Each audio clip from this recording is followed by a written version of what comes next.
What's up, you guys? Man, this is Inside the Portal Podcast, presented by Portal Prospect Productions. Appreciate all love and support. I want to thank you guys for joining me today. Go ahead and like, comment, subscribe to the channel. Turn on that bell so you get notified every time I drop a video. But yeah, let's get right to it, man. We got an action-packed show that we're going to do today. The annihilation in New Orleans took place. The beatdown.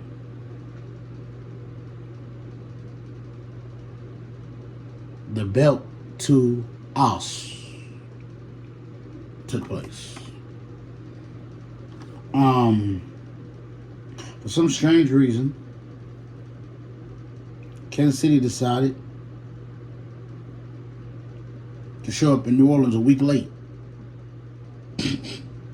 because they were not in that stadium. I mean, it was a blowout, man. The Philadelphia Eagles dominated that game 40-22, and I had a feeling that I said it during like the pre-game. I was saying like Philly is going to have to get the lead and keep it early to be able to beat them, and exactly what they did. They got a lead. They never looked back. I mean, at one point it was 34-0 in this game. At one point it's 40-6 in this game. I don't even know. I was so shell shocked by the game that was played. It's kind of hard to have any thoughts on the game. Like, you can't even go and break it down. The thing that I seen though out the gate was I seen that Philly was gonna be able to throw the ball against them. I could tell. I was like, yeah, Philly gonna be able to throw the ball because they shut down Saquon. They did such a good job of shutting down Saquon, but the problem is A.J. Brown, Devontae Smith, even Johan Dotson, Dallas Goedert, everybody got involved, man. Everybody got involved. Jalen Hurts, Super Bowl MVP.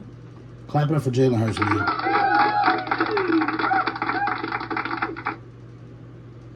Dude has went from being benched in college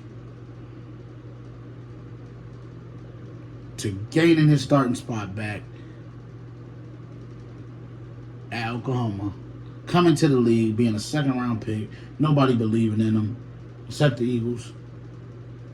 He gets in, he plays, gets to a Super Bowl, loses the bowl, and a lot of people think that his turnover was the difference in the game, which coming down to the end, if you think about it, it was the difference.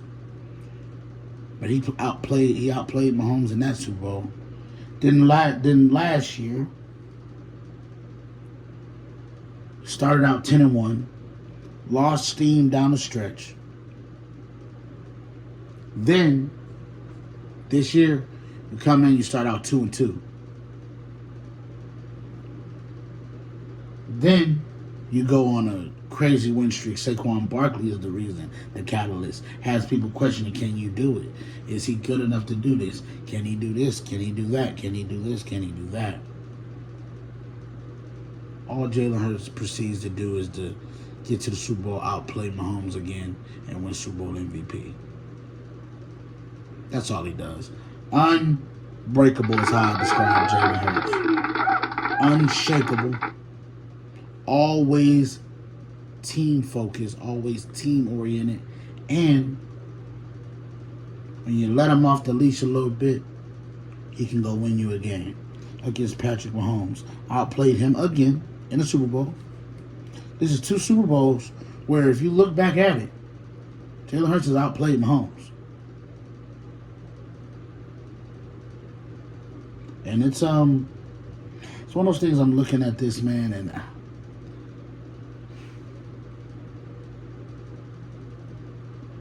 I think that Jalen Hurts gets such a bad rep, and so I'm going to give him all the praise in the world because the criticism was loud from the crowd, but I need that praise to be just as loud. Because at the end of the day, man, Jalen Hurts proved to me once again, that just because I haven't did it doesn't mean I can't do it. Just because I haven't did something doesn't mean I can't do it. And which he has done in the past. So I try to tell people, I said, Jalen Hurts in the past has been the lead catalyst on this team. When they went the first time, they went because of Jalen Hurts' improvement from year 2 to year 3 was one of the biggest leaps you'll see. Now, he took a step back last year, but that's because he carried them to 10-1. Down the stretch, man, you can't keep carrying.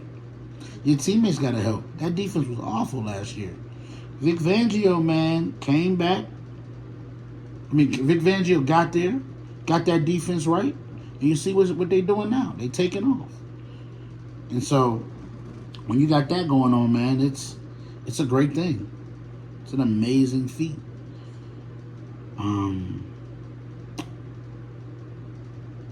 And as far as Patrick Mahomes, man, listen, he's still the king of the AFC until further notice. And so they could be right back in this situation next year again. But the problem is if they run into the Eagles again, I think it's going to be the same result.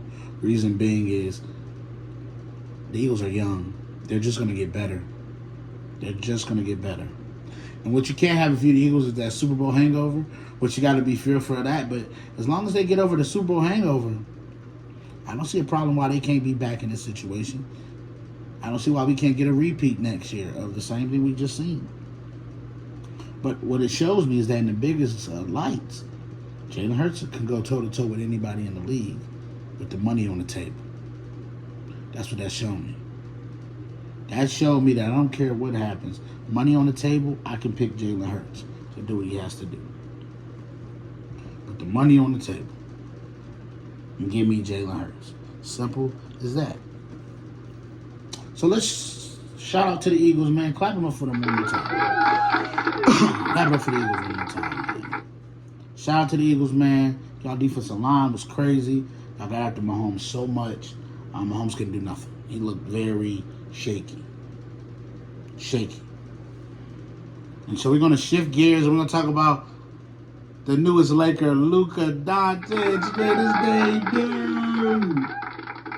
So Luka Doncic, man, he played for the Lakers last night. He had a pretty good game, man. You got to realize he hasn't played in a while. And so he had 14 points, 5 rebounds, 4 assists, in 24 minutes. He didn't even need to play. We were blowing the Utah Jazz out so bad that he didn't even need to play. And so it's a solid debut. Definitely can't wait to see them against, better competition so that we can really see him play some minutes. I'm just happy that he's a Laker now, The All-Star break is coming up, which is a good thing. He gets that rest and everything like that, which is good for his calf. And be back in the second half of the season because we ready. Yeah.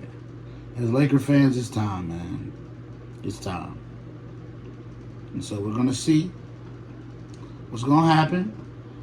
I think that if you're the Lakers, you're excited because you're going in. You got one more game before the All-Star break, but you're going into the break with a lot of momentum. The top 4 seed in the West, and you can get up to them top 2 seeds, man.